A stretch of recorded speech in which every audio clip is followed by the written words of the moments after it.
Merci d'avoir accepté notre invitation. Vous êtes journaliste, grand reporter au quotidien Le Monde et vous venez de signer une série de 3 épisodes sur ces haragas, ces brûleurs de frontières qui cherchent à fuir leur pays par la mer.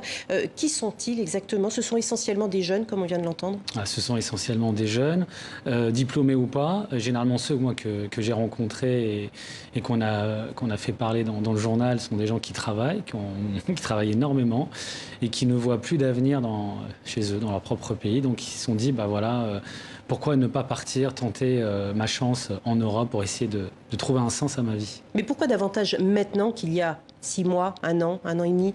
En fait, je pense que la crise sanitaire a exacerbé tous les problèmes de société. Il y a une sorte d'accélération. Et du coup, on s'est aperçu qu'après la réouverture des frontières, donc après la fin du confinement, vers fin juin, il y a une accélération des départs. Plus de 4000 rien que pour le mois de juillet. On attend les chiffres du mois d'août, probablement qui garderont cette même densité. Mais c'est assez massif. Ouais. Alors, on dit qu'il y a le contexte économique qui est extrêmement difficile en ce moment. Ouais. Dans l'un de vos articles, le président du Forum tunisien pour les droits économiques et sociaux parle, lui, du décrochage scolaire comme l'une des causes de ces exils. Et là, c'est presque plus inquiétant, je trouve, parce que le décrochage scolaire, ça veut dire chez des extrêmement jeunes. Oui, l'un des témoins me raconte qu'effectivement, la nouvelle génération a vu les grands frères, entre guillemets, faire des études, avoir des diplômes et ne pas travailler. Donc, pourquoi ne pas sauter des étapes, aller directement au travail, c'est trouver un travail. Voilà, c'est une des explications de ce décrochage et fatalement on se dit aussi pourquoi ne pas partir puisque chez moi il n'y a pas de travail. Et effectivement, comme vous l'avez dit, il y a une telle crise économique. Voilà, le tourisme est en berne, les recettes ont été divisées par 2 rien que pour le mois de juillet, ce qui est considérable. Forcément, lorsqu'on est payé 20 dinars par jour, c'est compliqué de trouver un sens à Bien évidemment. Et puis au cours de votre enquête, vous rencontrez une famille en deuil dont le fils est parti clandestinement.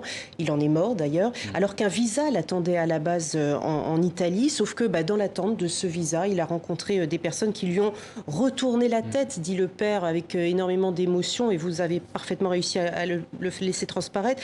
C'est un témoignage que vous avez souvent recueilli, ça, sur ces personnes qui finalement abusent de la situation de détresse dans laquelle sont les jeunes. Alors, sur place, j'ai rencontré des personnes qui m'ont dit « Tiens, va dans un quartier, tous les jeunes sont partis ». Du coup, je suis parti dans ce quartier et j'ai rencontré des familles qui étaient encore en pleurs parce qu'ils venaient d'apprendre que leur enfant était parti.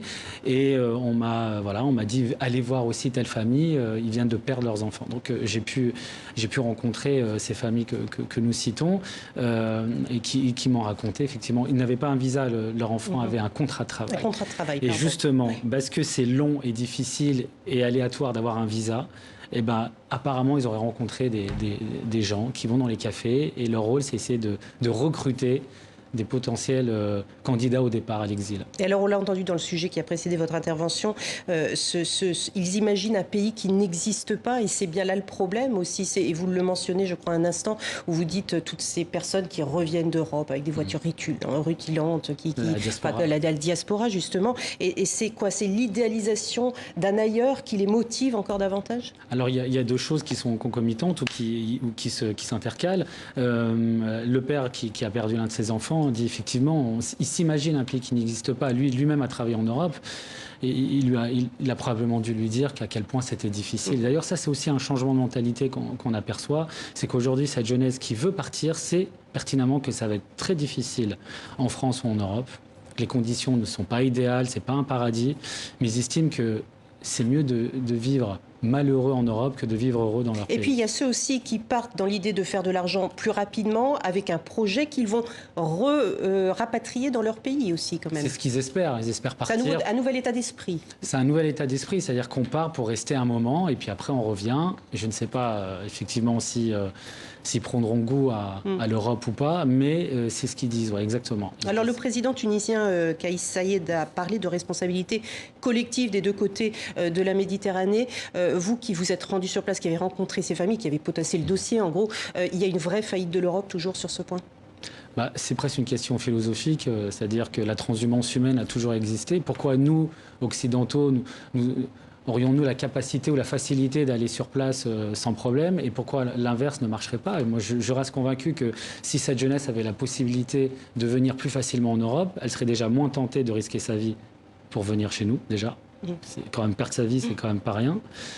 Et peut-être qu'elle serait aussi une fois sur place, elle se rendrait compte que finalement, c'est pas la vie qu'il souhaiterait et il reviendrait. C'est vrai. C'est une question philosophique aussi. Merci beaucoup, Moustapha Kessous, pour vos articles à retrouver sur le site internet du Monde.